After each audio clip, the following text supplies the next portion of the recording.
अरे लागो त और खुद ही दीवाना हो फोटो के उ तो चुमेला रोजाना हो। अरे मान गोइल बाटे हम के मेहर, अरे मान गोइल बाटे हम के मेहर, हमरा आगा न चले ओकर तेवर, हमरा आगा न चले ओकर तेवर। ओम जय मेहरारू देवी। पगली वाला पगली दिखावे अगरबत्ती तो पगला दिखावे अगरबत्ती क्या? पगला दिखावे अगरबत्ती बनल चाहता तो हर पति। पगला दिखावे अगरबत्ती। टिंग टिंग टिंग टिंग टिंग टिंग टिंग। ना भुला दे टिंग टिंग टिंग टिंग। दूसर गाओ मेहरारू में आता है। ओम जय मेहरारू माता घर भर बास करो दूसरा के घर ना पूरा हमके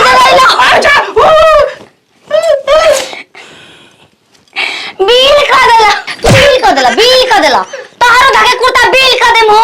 देखो मंत्र उल्टा हो गइल। दूसरा के घर नाश करे वाला कौन हो तोरे नाश हो गइल। चलो ओम जय मेहरारू देवी। रवियो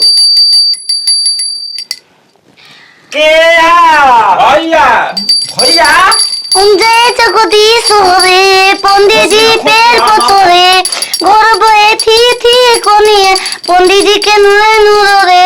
ओम जय जग कहां बोलो मामा कहां तो खोसे के कोले और जगह ना बतैले हमन।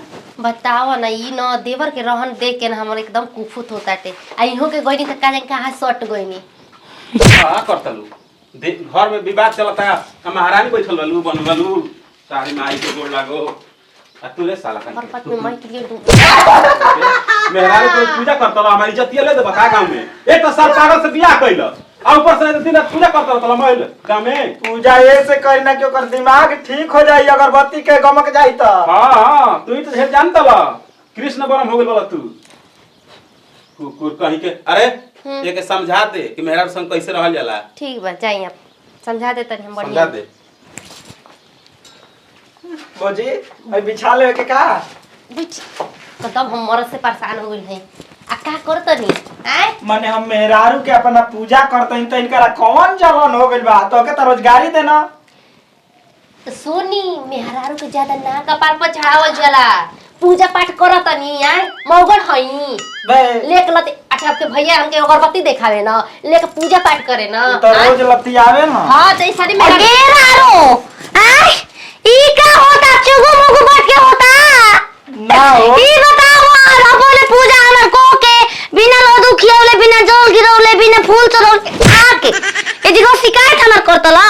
अरे छोटा की ई कुल्ला कइल जाला पाप वाला तू ये बताओ तार हो तो के लतिया आवेला त तू कपार पर हम कोहे कपार पर चगल बानी तोर कहियो ना हमार चौक हम और ना हमार चगबे बोलिया टूट जाए। ना हम चगबे हम हो कपार पर चगल धरो ई है कुल्ला तार मर्द मारले तो सोचतो सब मरा हो हमनी के प्यार में के शादी ना हो।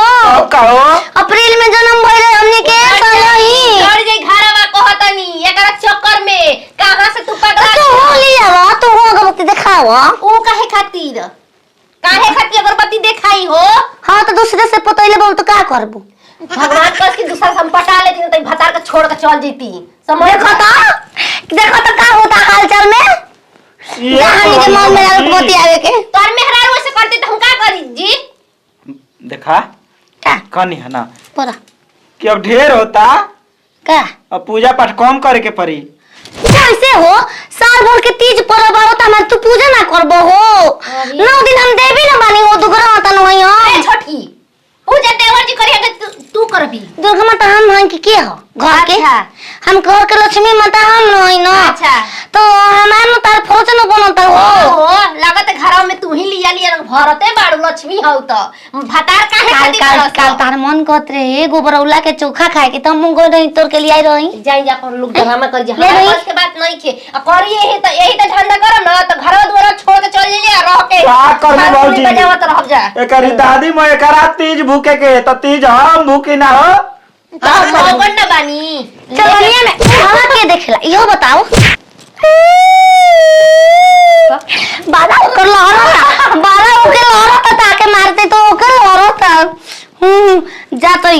तू करवा चौथ भूखबे हमरा खाती ए आज ना रे कोया अभी 25 दिन बा हाँ। नहीं आज हो आज है हमार खती आज बा आ तू भूख हो आ चलना में हमर मुंह देखी हो आ ना देखबो हमार मुंह त हमर मरल तार मुंह हम देख लेम तार मरल मुंह हो हम देख ले वो खुद कह देले बिया हम घरे रही कि बने बुझाते नहीं के तो का करब चार तरिया खा लेबा कहब कि भूखल बानी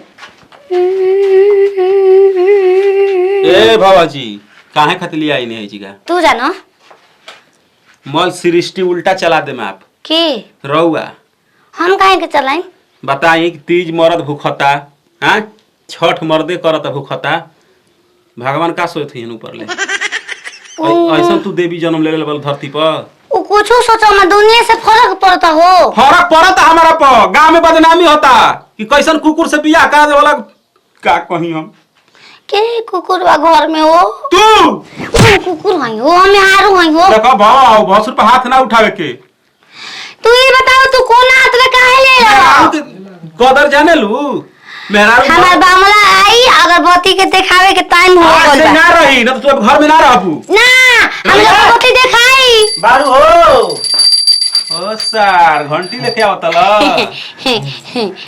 दिखा दिखा तू अगरबत्ती देखा आ चाहे इनका के ना लेके गोदी में टांग के लेके घूम मल गाँव ठीक ना आज के बाद अपन बनइए अपन खाइए 1 रुपया ना मिली नून रोटी खइबस ना भीख मांग के तब ला घंटी ले जा अपन घर में दादा नहीं नहीं हो से लिया नहीं कल दस हम ना घंटिया समझ ले का होइयो समझ लेनी भैया हाँ। समझ लेनी करे तारी तो आदि में रोज अगरबत्ती देखावता नहीं घंटी धारावता नहीं तारे बजावता नहीं तबो नहीं कुछ बजावता हमारे के अब ना बजाए अब हम तो के बजाई ठीक ना चुनार बारू के मेहरारू बारू तनिको इज्जत है नहीं कुकारत मरद के इज्जत घर बोतले में तो तहार इज्जत का करे दूसर मेहरारू ले आई ऐसा ही करबी तब न तो सुधार जाओ दूसर में आरू लिया चलो हम ही दिखा देते मना दी ओकरा के मामा